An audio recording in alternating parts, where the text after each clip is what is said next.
अस्सलाम वालेकुम dear students. आज हम सॉल्व करने जा रहे हैं क्वेश्चन नंबर 5 ऑफ एक्सरसाइज 5.2। तो जो मेरे पास मैथ बुक है इसका पेज नंबर है 130। So let's start. In the given figure, this is the figure, okay. The arms of two angles are parallel, arms of two angles are parallel, okay. Arms of two angles are parallel.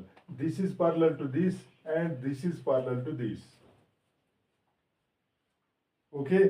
Then अच्छा, if angle ABC is equal to 70, अगर ये वाला angle कितना है 70, then find angle DGC। हमें ये वाला angle find करना है,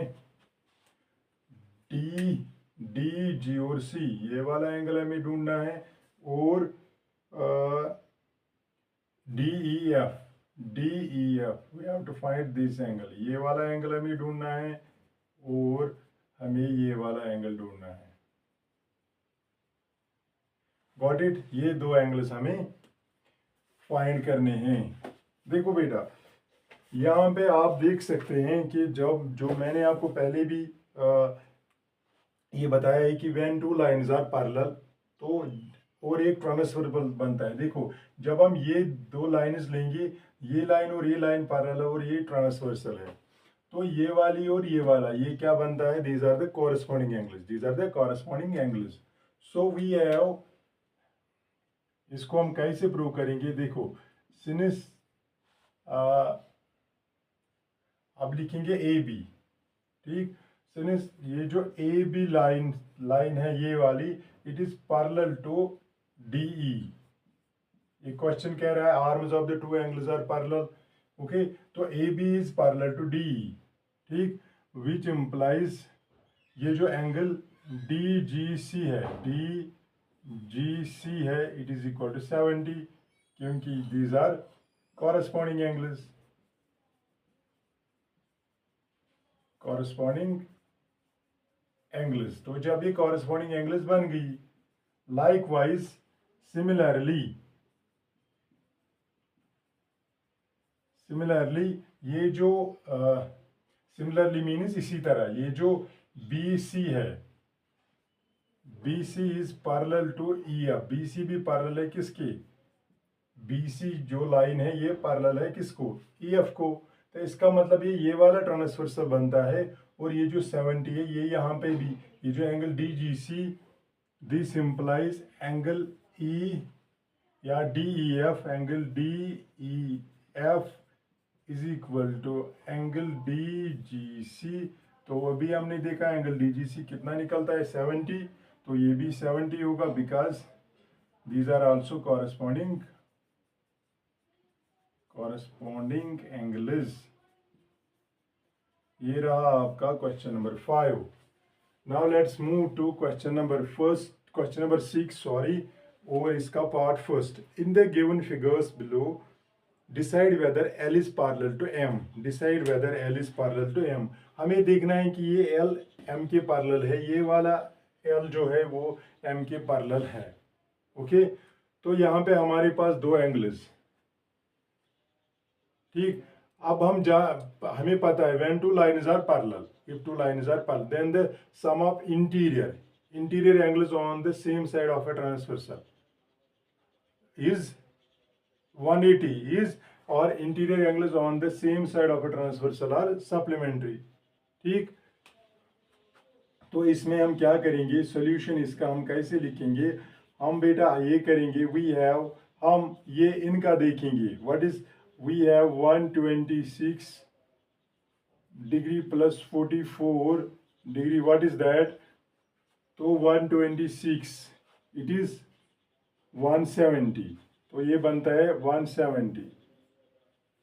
तो अगर ये, तो since these are not supplementary, ठीक, therefore which implies L is not parallel to M। L is not, तो अगर पैरेलल होगा तो हम ऐसे लिखेंगे L is not parallel to M, ठीक। बिकॉज क्यों? Interior angles on the on the same side of a transversal are not supplementary. अगर ये सप्लीमेंट्री होती, सप्लीमेंट्री मीन्स अगर इनका सम 180 होता, दैट मीन्स तब ये दो लाइन्स पैरेलल होती. Got it? If the sum of these two interior angles will be how much 180, that means supplementary होती ये दो एंगल्स, तो एल और एम पैरेलल होते. ओके, तो इसी तरह आप देख सकते हो पार्ट नंबर 2. ठीक, पार्ट नंबर 2 और पार्ट नंबर 4 है, या part number this. Let's do first part. Fourth मैंने लिखा, 2 को आप खुद भी ट्राई कर सकते हो. तो ये क्या है? It is 72. देखो बेटा, ये जब 72 है, ये कितना होगा? ये भी 72 होगा. ठीक, तो इसको हम यहाँ पे एंगल 1 हम ये लिखेंगे फ्रॉम द फिगर. इसका सोल्यूशन हम कैसे लिखेंगे? From the figure we have, अगर हम इसको एंगल 1 लेंगे, एंगल 1 इज इक्वल टू 72. क्योंकि ये भी क्या है? Vertically opposite angles. Vertically opposite angles, ये दो वर्टिकली अपोजिट एंगल्स हैं. ओके, नाउ ये ट्रांसवर्सल है दीज टू लाइन्स. ये एल और एम हमें देखना है पैरेलल है कि नहीं. नाउ हम करेंगे ये 98 प्लस 72, वो कितना होगा? 170. तो विच इम्प्लाइज सेम, यहाँ पे भी 170 निकलता है, यहाँ पे भी 70. तो यहाँ पे हम क्या लिखेंगे? L is not parallel to M. L is not parallel to M. तो यहाँ पे भी आप लिखोगे कि ये जो L है it is not parallel to. ठीक, अगर हम विदाउट दिस लाइन, जो मैंने क्रॉस स्लैंटिंग लाइन डाली, it means not parallel to M. क्यों? बिकॉज यही लिखना है यहाँ पे भी reason, interior angles on the same side of a transversal are not supplementary. Got it?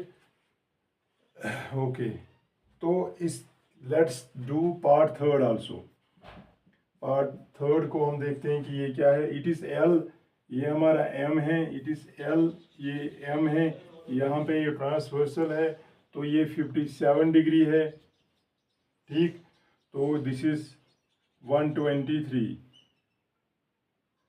Okay, तो यहाँ पे हम देखेंगे, तो अगर ये हम एंगल 1 लेंगे, ओके, तो इसका सोल्यूशन यहाँ पे लिखेंगे हम फ्रॉम द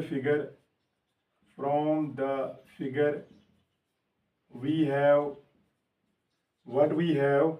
हम ये एंगल 1 यहाँ पे लेते हैं. Angle 1 is equal to 57 degree. Angle 1 is equal to 57 degree, क्योंकि ये है vertically opposite angles. Vertically opposite angles. ठीक, नाउ तो एंगल 1 निकला 57, तो ये 57 बन गया. ठीक, now what is 57 plus 123? 57 plus 123 कितना बनता है? शाबाश, 57. तो इट इज 180. तो जब ये तो सप्लीमेंट्री हो गई, which implies L is parallel to M. तो लाइन L ये है, लाइन M ये है, line L is parallel to M, क्योंकि ये कितना बनाते हैं? 180. देयरफॉर, तो आप क्या लिखोगे? रीजन यही लिखना है, because interior angles on the same side of a transversal are supplementary. तो यहाँ पे लिखना है आर सप्लीमेंट्री. यहाँ पे नॉट नहीं करना है मेंशन, आर सप्लीमेंट्री. रीजन यही लिखना है, because interior angles on the same side of a transversal are supplementary. तो यहाँ पे सप्लीमेंट्री नहीं थी, यहाँ पे लिखा हमने नॉट सप्लीमेंट्री. यहाँ पे भी सप्लीमेंट्री नहीं थी, हमने लिखा नॉट सप्लीमेंट्री. बट यहाँ पे सप्लीमेंट्री है. Supplementary means whose sum is 180. तो इसलिए हम यहाँ पे लिखेंगे are supplementary. Interior angles on the same side of a transversal और सप्लीमेंट्री.